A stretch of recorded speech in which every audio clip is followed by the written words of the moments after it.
Hello，大家好，我是小霍。最近好长时间没有更新视频了啊，这次我又断更了，大概有十几天吧。最近呢一直都在忙于理发店的事情啊，虽然每天接待的客人不是很多，目前来说理发店也刚开的时间不是很长，所以说目前每天也剪不了几个头啊，基本都是以我们中国人为主，像老挝人很少来我店里。我不知道是他们是嫌我价格高啊，还是就是对我不信任，有可能啊，因为毕竟语言不通嘛，沟通这方面也很难沟通。还有就是他们以为所有中国人的店铺都是价位很高的，所以他们就是一看中国人开的，他就不想进去看一下了。然后基本上我每天接待的客人呢，都是以咱们中国人为主，还是以男士为主。目前没有接待过女客人的啊，因为这边在老挝生活的咱们中国人还是以男性为主的比较多呀，基本上都是最近从国内来的人，然后基本都是我的粉丝啊，我的粉丝就是知道我开店了嘛，所以他们就是来给我捧场，我在这里也是非常感谢他们。今天我要想说的一件事情，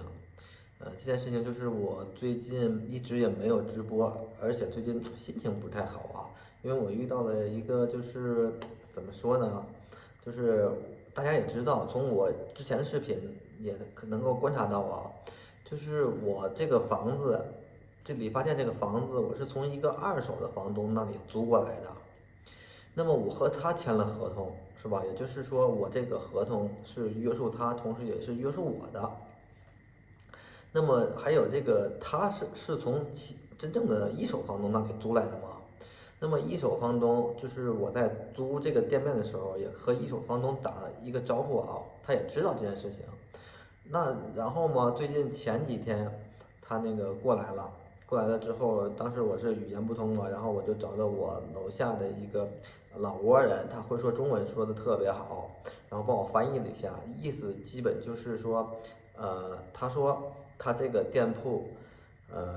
他想要把它重新的拆盖一下，把它拆掉，重新再盖。那么就是这意思，他可以退给我一部分的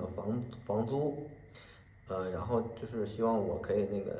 从这里搬出去啊，其实我明白是什么意思啊，他的意思很简单，就是也许，我租这个房，他没有得到什么好处嘛，所以他就是心里也有可能会不舒服啊，反正我是这样感觉的啊，因为我觉得他拆盖这个房子的几率应该很低的吧，他只是找了一个借口吧，所以。那我最近的话就是准备，还在这个东都附近，或者是三江，或者是其他地方吧，去看一下。那我准备最近这段时间去其他的，像什么琅勃拉邦啊、什么万荣啊，去其他的一些省份的啊，或者是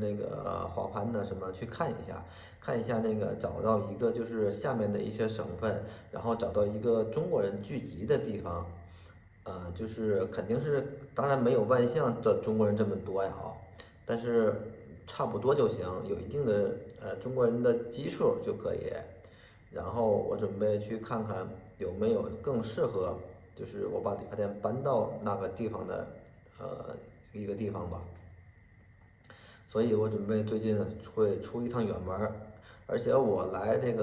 万象有好长时间了，基本上只去过一次万荣，其他地方也没有去，所以说我今天都是，我都是借着这个机会吧，借着这个机会的话，正好也去散心，也去旅行一下，然后就是去考察一下其他的省份有没有更加适合开店的地方。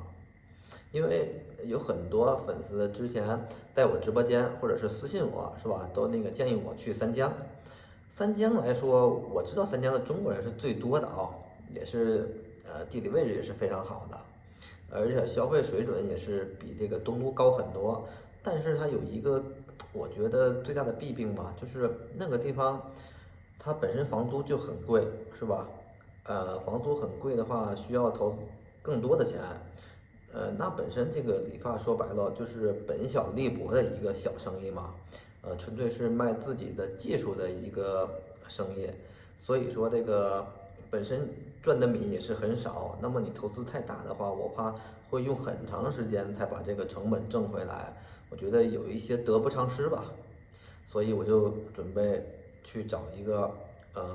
就是店面价格便宜的地方，价格便宜的地方基本万象都很贵的啊，所以下边的一些省份的话，正好去看一下。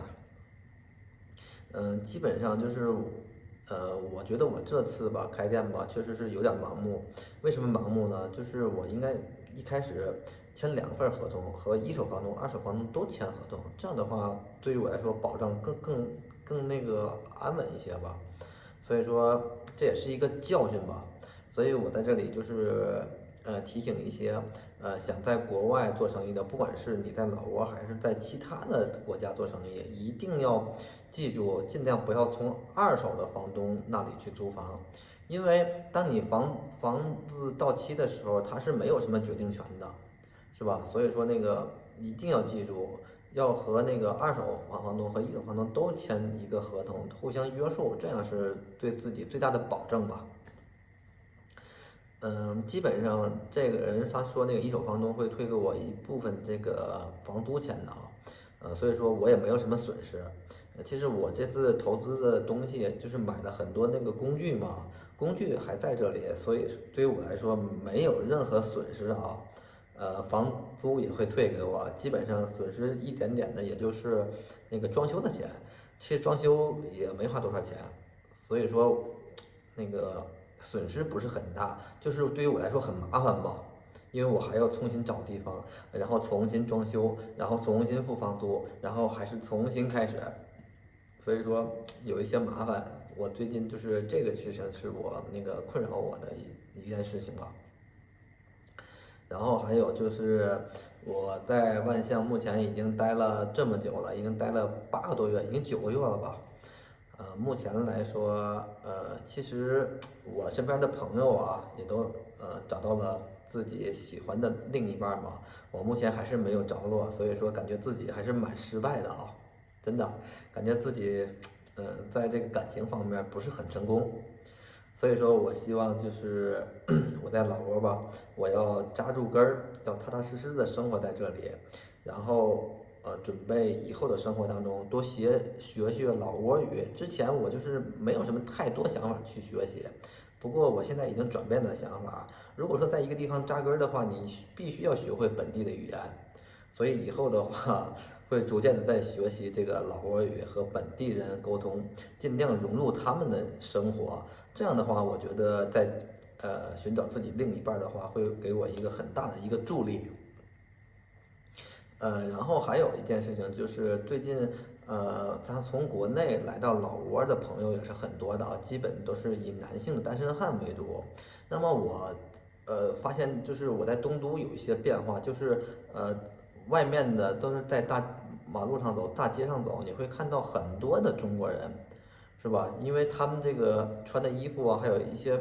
就是外貌的一些呃特征嘛，会让你感觉到一看就是中国人的啊。然后就是他们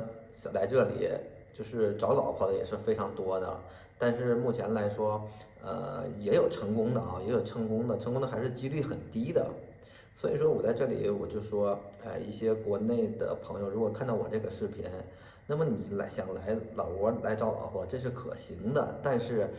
一定要慎重考虑，因为这里也并不是你想象的说啊，那个就是我来到这里就一定能够找到。也需要一些时间的磨练和自己的经验吧。其实这里边这个老挝的女孩子，就是也是很聪明的啊，是吧？因为毕竟那个现在就不管是发达国家还是发展中国家还是落后国家，因为这个网络是大家共享的，是不是？他们也可以从手机上看到我们看到的一些东西，所以说他们的思想和我们是与时俱进的。他们经济落后，也许是国家经济这方面不是很好，但是并不代表他们的思想落后，他们的思想并不落后，是和我们是一样的。所以，我在这里提醒一些单身的朋友来老挝找媳妇儿的，一定要就是对待老挝女孩子这个对待他们这个态度是和我们这个想法是基本是一致的啊，不要以为他们经济落后就以为他们的思想也很落后。今天这个视频就是说，主要的说的是这几点吧，这是我最近总结的几点。那么我就是最近的话会准备出趟远门嘛，去一个散散心、旅游，然后考察一下其他的地方有没有更适合的一些好地方吧。那好，今天这个视频就先拍到这里吧。希望大家对我的视频点赞、关注、加转发。我也希望就是通过我以后的视频，能给大家带来一些大家更想知道的老挝的一些风土民情。同时，我希望大家也可以见证我在老挝的自媒体这条道路的成长。非常感谢各位，拜拜。